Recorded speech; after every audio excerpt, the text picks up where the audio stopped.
До тук имаме бизнес човек в лицето на Ник, който носи възможности за продажба в Великобритания, но ни трябват знания. И това е мястото, където ще поговорим за Дан. Това е другия австралиец или така наречения професор, така наречен от мене. За мен си е професор, въпреки че няма такава титла. Мисля, че е доктор по определени науки, даже не съм сигурен какви, но със сигурност е доктор. Е изключително интелигентен и аналитичен човек. Дан има сериозни роднински връзки в една от големите пекарни за спешалти кафета в Австралия.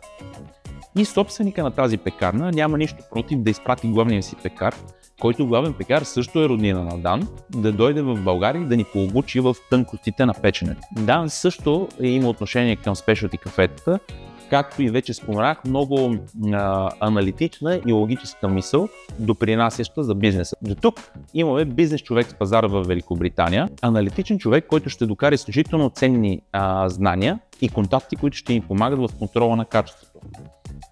Но все още липсва нещо от пъзела.